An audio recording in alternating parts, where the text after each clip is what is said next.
Page 79। সংক্ষিপ্ত উত্তরধর্মী প্রশ্ন type 1 marks 2। 1. ভারতের রাষ্ট্রপতি পদে নির্বাচিত হবার যোগ্যতাগুলি উল্লেখ করো।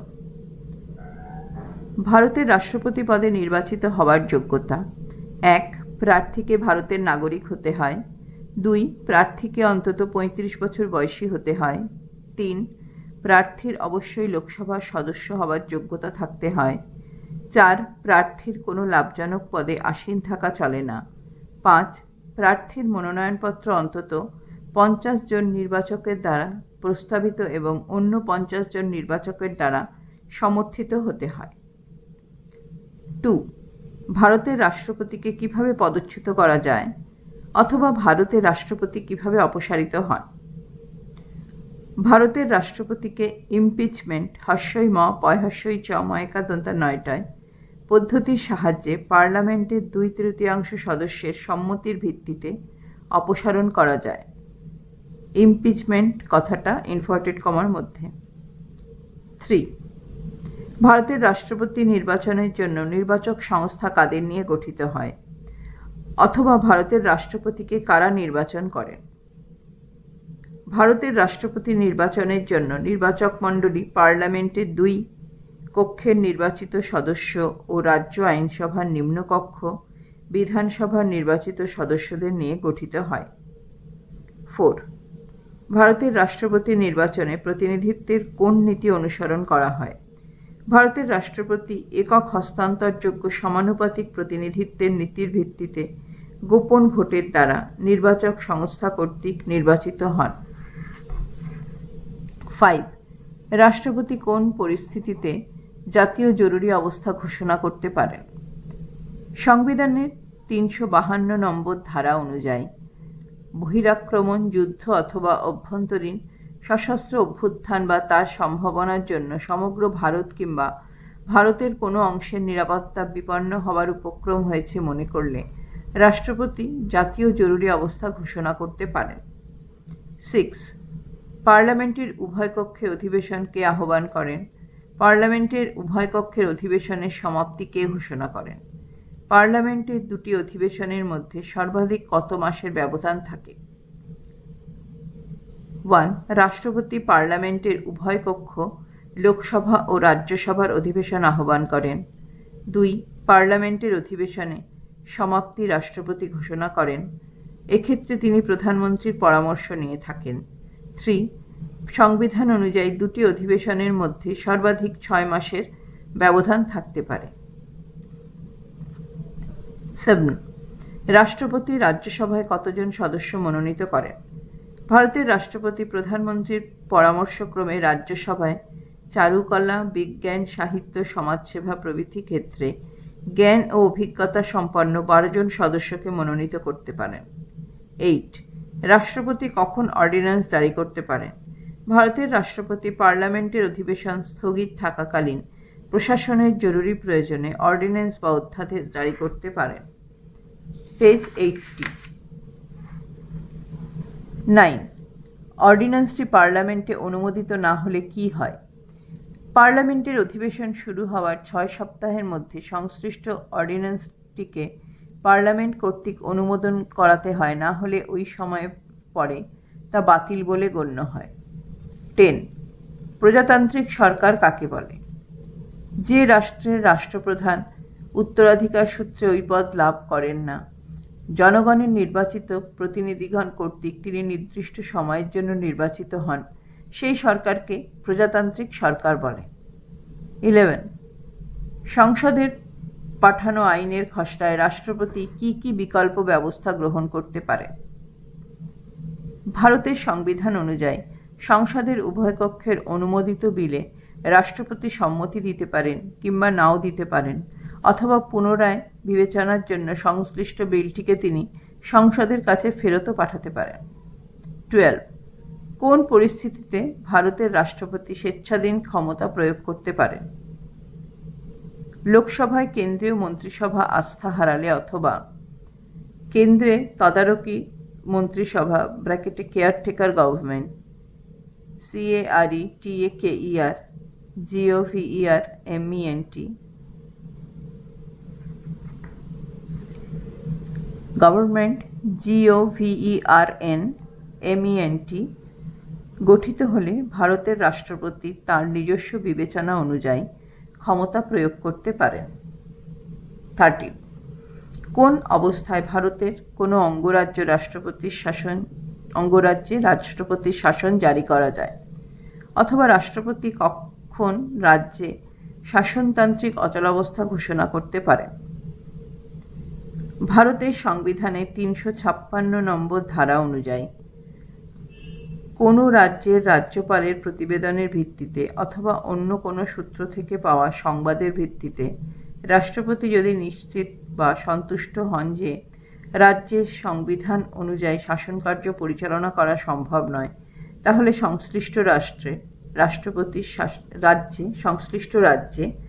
রাষ্ট্রপতির শাসন জারি করা হয়। 14. কখন আর্থিক জরুরি অবস্থা ঘোষণা করা যায় এবং তা কতদিন বলবৎ থাকে? ভারতের সংবিধানে 360 নম্বর ধারা অনুযায়ী রাষ্ট্রপতি যদি এই মর্মে নিশ্চিত বা সন্তুষ্ট হন যে সমগ্র ভারত বা ভারতের কোনো অংশের আর্থিক স্থায়িত্ব বা সুনাম ক্ষুণ্ণ হয়েছে, তাহলে তিনি আর্থিক জরুরি অবস্থা ঘোষণা করতে পারেন। 15. ভারতের প্রধানমন্ত্রী কিভাবে নিযুক্ত হন? সাধারণ নির্বাচনে লোকসভায় যে দল বা জোট সংখ্যাগরিষ্ঠতা অর্জনে সক্ষম হয়, সেই দলের বা জোটের নেতা বা নেত্রীকে রাষ্ট্রপতি প্রধানমন্ত্রী পদে নিয়োগ করেন। 16. প্রধানমন্ত্রী কতদিন পর্যন্ত স্বপদে অধিষ্ঠিত থাকেন? প্রধানমন্ত্রীর কার্যকালের মেয়াদ 5 বছর, তবে জরুরি অবস্থায় লোকসভার মেয়াদ বাড়ানো হলে প্রধানমন্ত্রীর কার্যকালে রদবদল ঘটতে পারে। 17. মন্ত্রিসভার যৌথ দায়িত্ব বলতে কী বোঝায়, অথবা ভারতের সংবিধানে মন্ত্রিসভার যৌথ দায়িত্বশীলতা বলতে কী বোঝায়? সংসদীয় ব্যবস্থায় মন্ত্রিসভাকে আইনসভার নিম্নকক্ষের কাছে দায়বদ্ধ থাকতে হয়। কোনো বিশেষ দপ্তরের মন্ত্রীর বিরুদ্ধে আইনসভার নিম্নকক্ষে সংখ্যাগরিষ্ঠ সদস্যরা অনাস্থা প্রস্তাব পাশ করলে সংশ্লিষ্ট মন্ত্রীসহ সমগ্র মন্ত্রিসভার পদচ্যুতি ঘটে। একে মন্ত্রিসভার যৌথ দায়িত্ব বলে। 18. ভারতের কেন্দ্রীয় মন্ত্রীরা কত শ্রেণীর, অথবা ভারতের কেন্দ্রীয় মন্ত্রিসভায় কত শ্রেণীর মন্ত্রী থাকেন? ভারতের কেন্দ্রীয় মন্ত্রিসভায় 3 শ্রেণীর মন্ত্রী রয়েছেন। সর্বোচ্চ পর্যায়ের মন্ত্রীদের ক্যাবিনেট মন্ত্রী, দ্বিতীয় পর্যায়ের মন্ত্রীদের রাষ্ট্রমন্ত্রী এবং তৃতীয় পর্যায়ের মন্ত্রীদের প্রতিমন্ত্রী বা উপমন্ত্রী বলা হয়। 19. ভারতের রাষ্ট্রপতির জরুরি অবস্থা সংক্রান্ত ক্ষমতা কত প্রকার ও কী কী? ভারতের সংবিধান অনুযায়ী রাষ্ট্রপতির হাতে 3 প্রকার জরুরি অবস্থা ঘোষণার ক্ষমতা রয়েছে, যথা 1. আপৎকালীন বা জাতীয় জরুরি অবস্থা (352 নম্বর ধারা), 2. রাজ্যে শাসনতান্ত্রিক অচলাবস্থা (356 নম্বর ধারা) এবং 3. আর্থিক জরুরি অবস্থা (360 নম্বর ধারা). 20. ভারত ইউনিয়নের কেন্দ্রের শাসন বিভাগীয় ক্ষমতা তত্ত্বগতভাবে কে প্রয়োগ করেন? ভারতীয় সংসদীয় ব্যবস্থায় আনুষ্ঠানিকভাবে রাষ্ট্রপতি রাষ্ট্রের প্রধান হিসেবে পরিগণিত হন। তিনি তত্ত্বগতভাবে ভারত ইউনিয়নের কেন্দ্রের শাসন সংক্রান্ত যাবতীয় ক্ষমতা প্রয়োগ করে থাকেন। 21. ভারতে তফসিলি জাতি ও উপজাতির কল্যাণে রাষ্ট্রপতি কী কী ব্যবস্থা নিতে পারেন? ভারতের সংবিধানে 5ম তফসিলে বর্ণিত তফসিলি জাতি ও তফসিলি উপজাতি এবং অসমের তফসিলি অঞ্চলগুলির প্রশাসনিক কাজকর্ম পরিচালনার ব্যাপারে রাষ্ট্রপতিকে বিশেষ কয়েকটি ক্ষমতা দেওয়া হয়েছে। এর মধ্যে রয়েছে যে কোনো তফসিলি অঞ্চলের সীমানা পরিবর্তন অথবা কোনো তফসিলি অঞ্চলকে অতফসিলি অঞ্চল ঘোষণা, তফসিলি অঞ্চলে উপজাতি পর্ষদ গঠন ইত্যাদি। 22. ভারতের জাতীয় রাজধানী অঞ্চল সম্পর্কে রাষ্ট্রপতি কী ব্যবস্থা নিতে পারেন? রাষ্ট্রপতি ভারতের জাতীয় রাজধানী অঞ্চল, দিল্লি লেফটেন্যান্ট গভর্নমেন্ট, মুখ্যমন্ত্রী এবং মুখ্যমন্ত্রীর পরামর্শক্রমে মন্ত্রিসভার অন্যান্য সদস্যদের নিয়োগ করেন। এছাড়া লেফটেন্যান্ট গভর্নরের রিপোর্ট আরেকবার বলছি। 22 আনসার। রাষ্ট্রপতি ভারতের জাতীয় রাজধানী অঞ্চল দিল্লির লেফটেন্যান্ট গভর্নর। মুখ্যমন্ত্রী এবং মুখ্যমন্ত্রীর পরামর্শক্রমে মন্ত্রিসভার অন্যান্য সদস্যদের নিয়োগ করেন। এছাড়া লেফটেন্যান্ট গভর্নরের রিপোর্ট বা অন্য কোনো সূত্র থেকে পাওয়া সংবাদের ভিত্তিতে শাসনতান্ত্রিক অচলাবস্থার পরিস্থিতিতে সংবিধানের 239 নম্বর ধারা অনুসারে রাষ্ট্রপতি প্রয়োজনীয় ব্যবস্থা নিতে পারেন। 23 জাতীয় জরুরি অবস্থার যে কোনো দুটি ফলাফল উল্লেখ করো। জাতীয় জরুরি অবস্থা ঘোষণার ফলে 1. পার্লামেন্ট রাজ্য তালিকাভুক্ত যে কোনো বিষয়ে আইন প্রণয়ন করতে পারে। 2. প্রশাসনিক কাজকর্ম পরিচালনার ব্যাপারে কেন্দ্র রাজ্যগুলিকে প্রয়োজনীয় নির্দেশ দিতে পারে। পেজ 81। 24 ভারতের কোনো রাজ্যে রাষ্ট্রপতি শাসন বা শাসনতান্ত্রিক অচলাবস্থা জারি হওয়ার দুটি ফলাফল উল্লেখ করো। কোনো রাজ্যে শাসনতান্ত্রিক অচলাবস্থা বা রাষ্ট্রপতির শাসন জারি করা হলে 1. রাজ্যের প্রশাসনিক ক্ষমতা রাষ্ট্রপতির হাতে স্থানান্তরিত হয়। 2. লোকসভার অধিবেশন স্থগিত থাকলেও রাষ্ট্রপতি ভারতের সঞ্চিত তহবিল থেকে সংশ্লিষ্ট রাজ্যের জন্য ব্যয় মঞ্জুরির আদেশ দিতে পারেন। 25 আর্থিক জরুরি অবস্থার যে কোনো দুটি ফলাফল উল্লেখ করো। আর্থিক জরুরি অবস্থার দুটি ফলাফল হলো 1. আর্থিক ব্যাপারে কেন্দ্রের নির্দেশ রাজ্যগুলিকে মেনে চলতে হয়। 2. রাজ্যের সরকারি কর্মীদের বেতন ও ভাতা হ্রাস করার জন্য কেন্দ্র নির্দেশ দিতে পারে। 26 রাষ্ট্রপতির বিচার সংক্রান্ত দুটি ক্ষমতার উল্লেখ করো। রাষ্ট্রপতির বিচার সংক্রান্ত ক্ষমতার মধ্যে অন্যতম হল 1. সুপ্রিম কোর্ট ও হাইকোর্টের বিচারপতিদের নিয়োগ এবং পার্লামেন্টের সুপারিশক্রমে এই বিচারপতিদের পদচ্যুত করার ক্ষমতা। 2. ফৌজদারি মামলায় দণ্ডাজ্ঞাপ্রাপ্ত ব্যক্তির দণ্ডাদেশ স্থগিত রাখা, হ্রাস করা অথবা দণ্ডাজ্ঞাপ্রাপ্ত ব্যক্তিকে ক্ষমা প্রদর্শন করার ক্ষমতা। 27 কার্যকাল শেষ হওয়ার আগে কোন কোন পরিস্থিতিতে মন্ত্রিসভার পতন ঘটতে পারে? মন্ত্রিসভার সাধারণ কার্যকালের মেয়াদ 5 বছর, কিন্তু তার আগে নিম্নলিখিত কারণে মন্ত্রিসভার পতন ঘটতে পারে। 1. লোকসভা ভেঙে দেওয়া হলে। 2. লোকসভায় অনাস্থা প্রস্তাব পাশ হলে। 3. লোকসভায় কোনো সরকারি বিল বা প্রস্তাব নাকচ হলে। 4. প্রধানমন্ত্রী পদত্যাগ করলে। 28 কিচেন ক্যাবিনেট বলতে কী বোঝায়? প্রধানমন্ত্রী ও তার একান্ত অনুগত দু তিনজন মন্ত্রীকে নিয়ে যে ছোট একটি আভ্যন্তরীণ ক্যাবিনেট গড়ে ওঠে তাকে কিচেন ক্যাবিনেট বা ঘরোয়া ক্যাবিনেট বলা হয়। 29 ভারতের কেন্দ্রীয় প্রশাসনের দুটি বৈশিষ্ট্য লেখো। ভারতের কেন্দ্রীয় প্রশাসনের দুটি বৈশিষ্ট্য হল 1. ব্রিটেনের মতো ভারতে সংসদীয় গণতান্ত্রিক কাঠামো অনুসৃত হয়েছে। 2. ভারতে কেন্দ্রীয় প্রশাসনে অস্থায়ী রাজনৈতিক ও স্থায়ী অরাজনৈতিক এই দুই ধরনের প্রশাসকের উপস্থিতি রয়েছে। 30 কেন্দ্রীয় প্রশাসন কোন স্থায়ী অরাজনৈতিক সংগঠনের উপর নির্ভরশীল? 1. প্রধানমন্ত্রীর কার্যালয়, 2. ক্যাবিনেট সচিবালয়, 3. কেন্দ্রীয় সচিবালয়। এই 3 স্থায়ী অরাজনৈতিক সংগঠনের উপর কেন্দ্রীয় প্রশাসন নির্ভরশীল। 31 কেন্দ্রীয় প্রশাসনের দুই ধরনের শাসক কারা হন?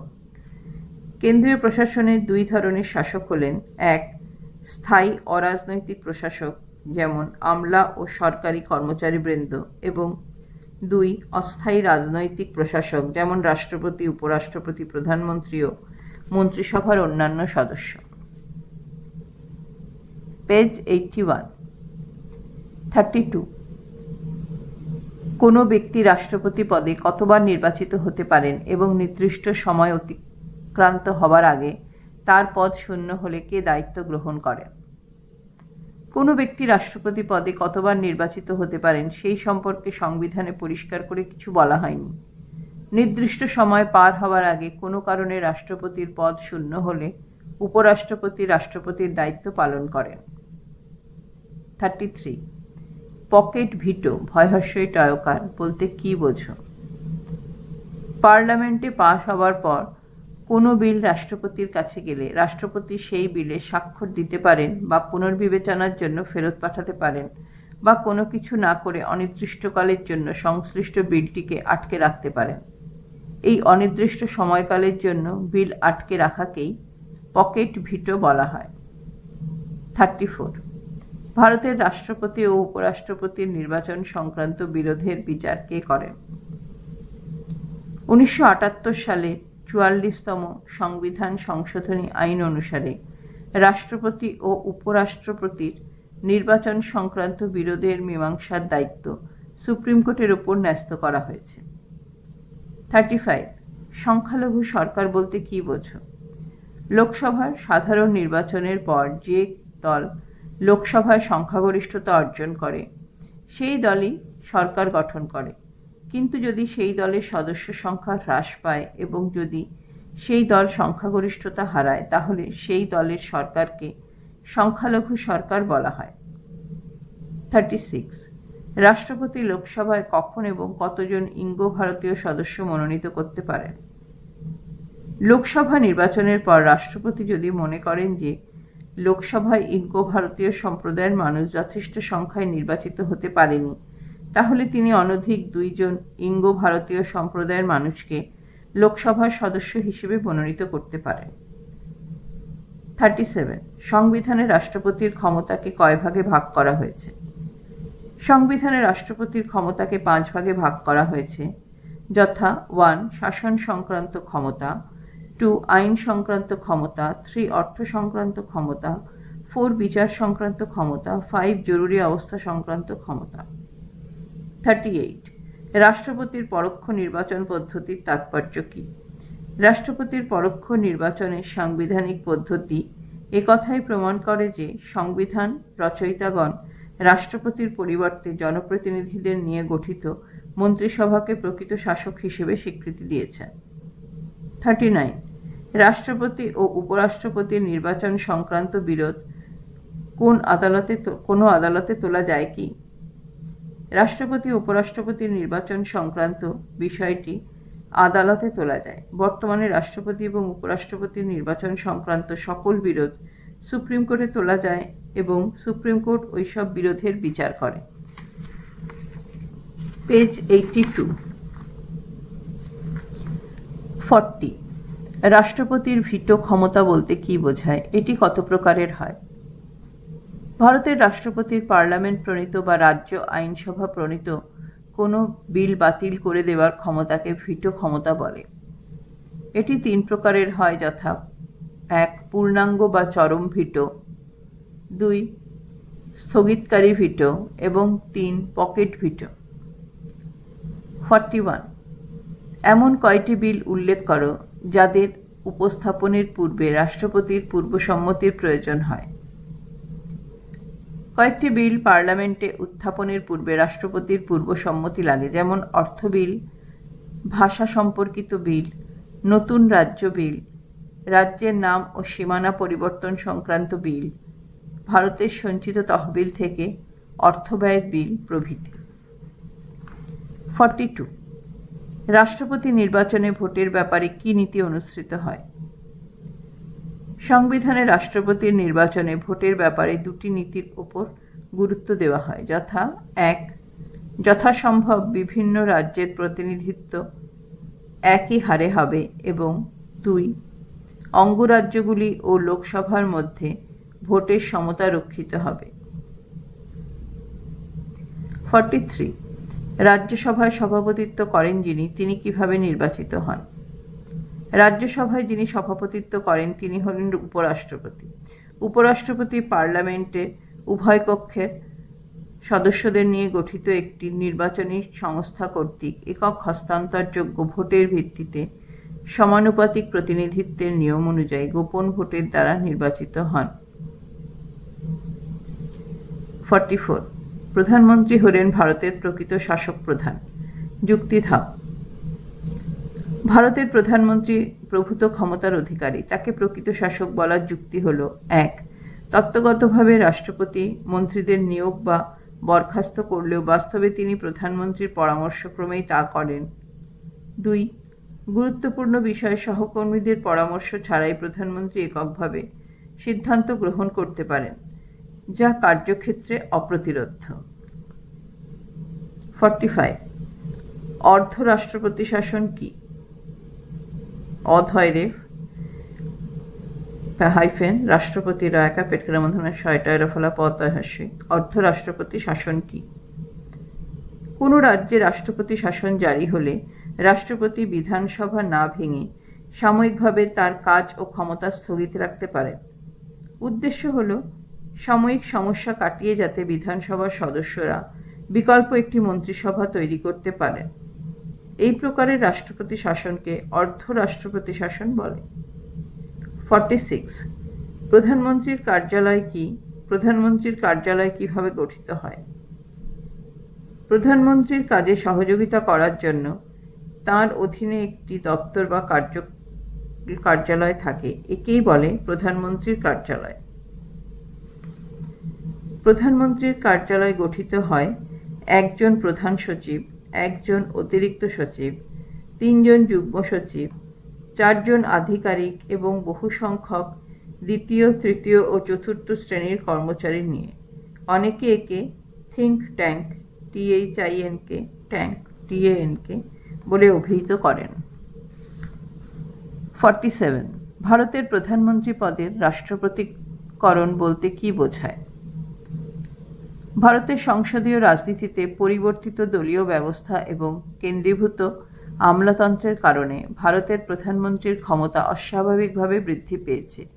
এর ফলে তাঁর অবিসংবাদিক কর্তৃত্ব প্রতিষ্ঠিত হয়েছে। প্রধানমন্ত্রীর এই ক্ষমতাকে অনেকে প্রধানমন্ত্রী পদের রাষ্ট্রপতিকরণ বলে অভিহিত করেছেন।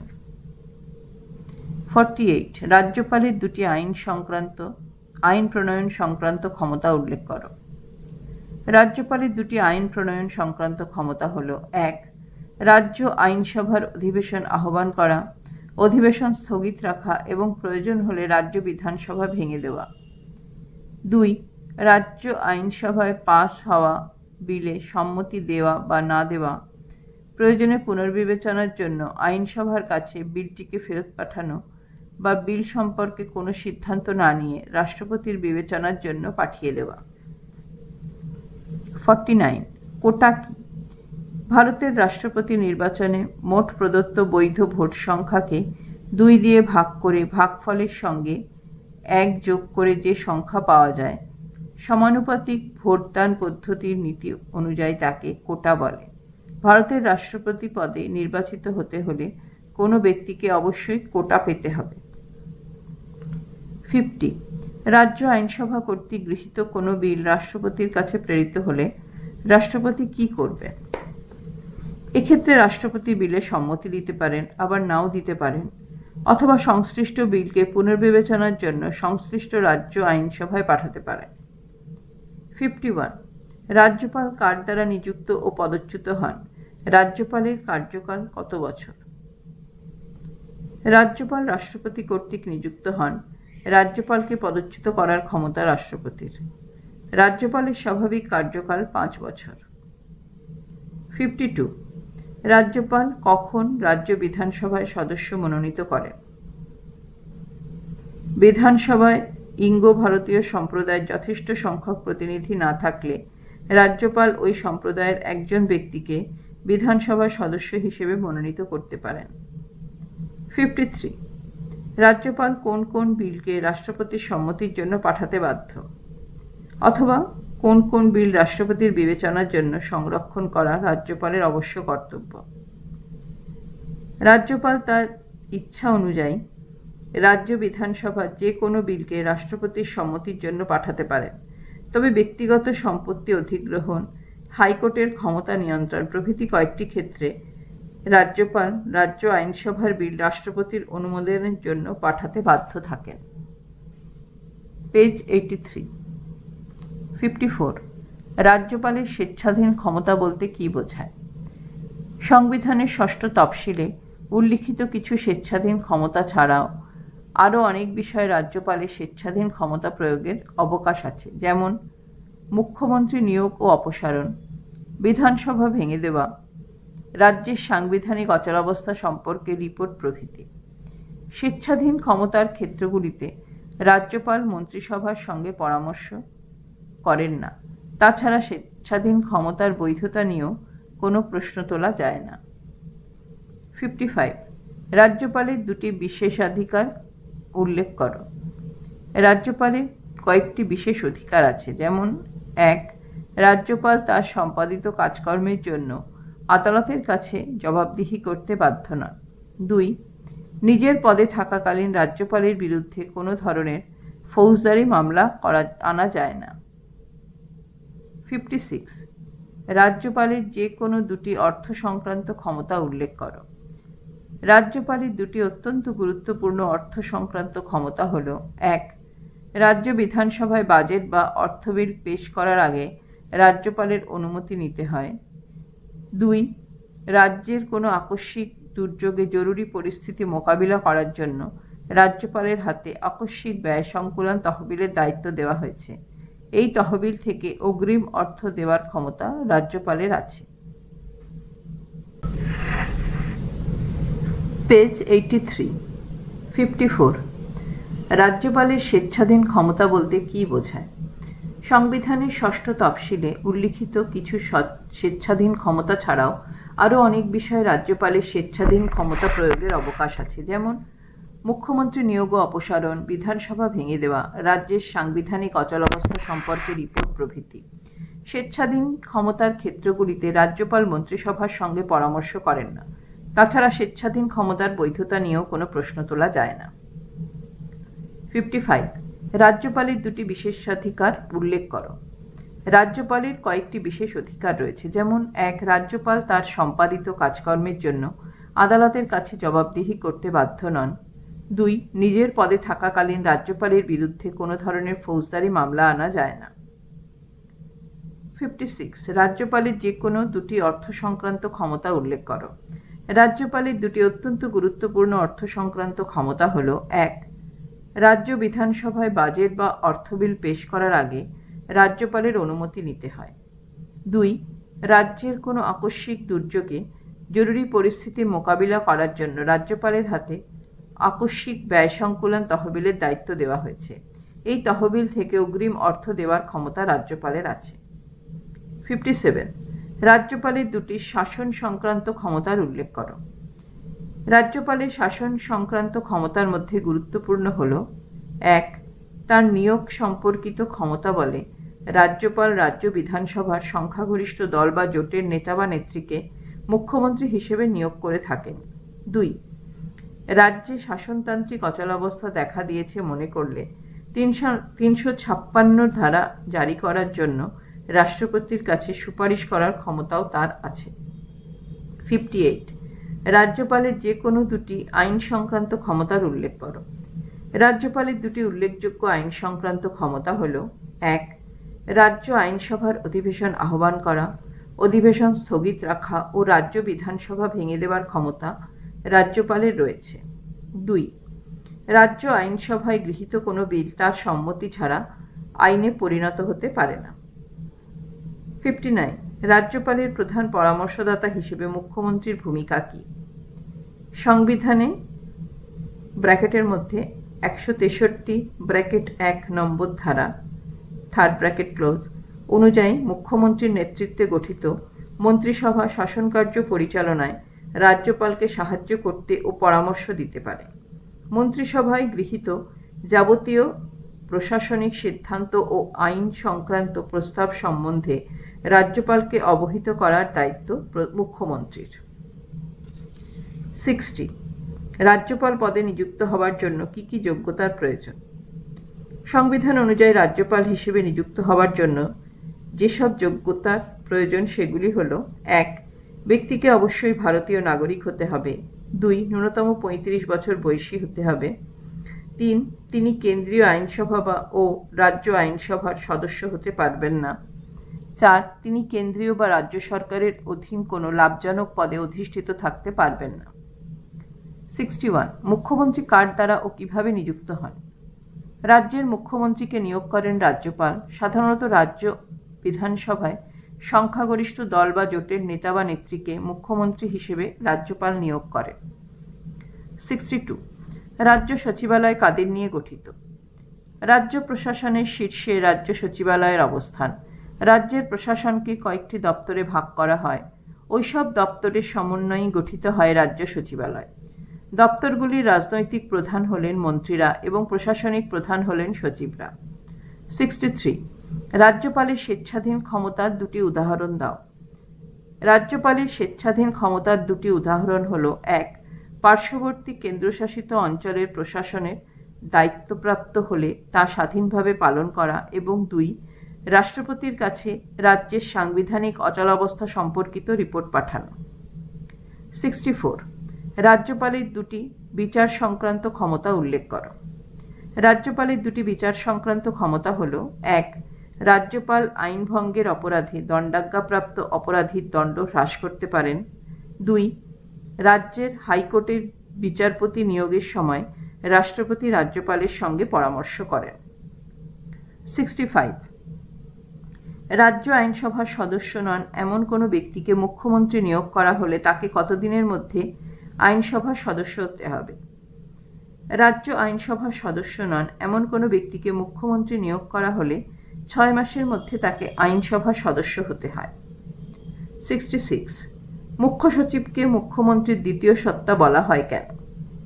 মুখ্য সচিব হলেন রাজ্যে নিযুক্ত সর্বভারতীয় কৃত্তক এবং রাজ্য কৃত্তকদের মধ্যে সর্বোচ্চ পদাধিকারী ব্যক্তি। কৃত্তক কয়টি তয়জাফলা ক। মুখ্যমন্ত্রী যাবতীয় বিষয় তার উপর নির্ভরশীল। সরকারের সাফল্য ও ব্যর্থতা তার উপর নির্ভর করে বলে তাকে মুখ্যমন্ত্রীর দ্বিতীয় সত্তা বলা হয়। 67. সংবিধানে কোন কোন ক্ষেত্রে রাজ্যপালকে অব্যাহতি দেওয়া হয়েছে? 361 নম্বর ধারা অনুযায়ী রাজ্যপাল তার সাংবিধানিক দায়িত্ব পালনের জন্য কোনো আদালতে জবাবদিহি করতে বাধ্য নন। পদে আসীন থাকাকালীন তার বিরুদ্ধে ফৌজদারি মামলা বা গ্রেপ্তারি পরোয়ানা জারি করা যায় না। 68. অর্ডিন্যান্স জারির ক্ষেত্রে রাজ্যপালের সিদ্ধান্তই কি চূড়ান্ত? অর্ডিন্যান্স জারির প্রশ্নে 38তম সংশোধনী অনুযায়ী রাজ্যপালের সিদ্ধান্তই চূড়ান্ত বলে বিবেচিত হয়, কিন্তু 1978 সালে আগেকার 38তম সংশোধনীতে পরিবর্তন আনা হয়। এক্ষেত্রে রাজ্যপালের সিদ্ধান্ত আদালত বিচার করে এবং মতামত জানাতে পারে। পেজ 84. 69. রাজ্যপালের সঙ্গে মুখ্যমন্ত্রীর সম্পর্ক কী?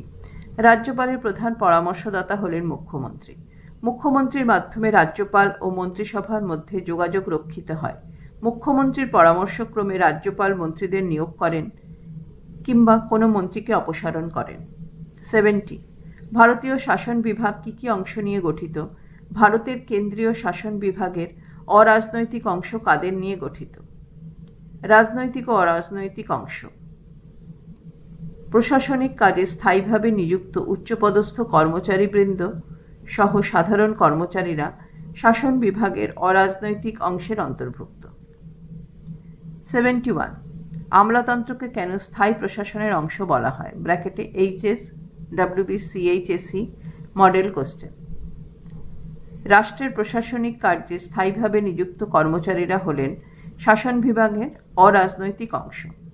স্থায়িত্ব হল আমলাতন্ত্রের অন্যতম প্রধান বৈশিষ্ট্য।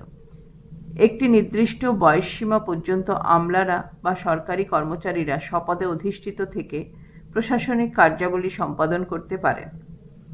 সাধারণত দুর্নীতিপরায়ণতা, অযোগ্যতা কিংবা চাকরির শর্তাবলী ভঙ্গের প্রমাণিত অভিযোগ ছাড়া তাদের পদচ্যুত করা যায় না।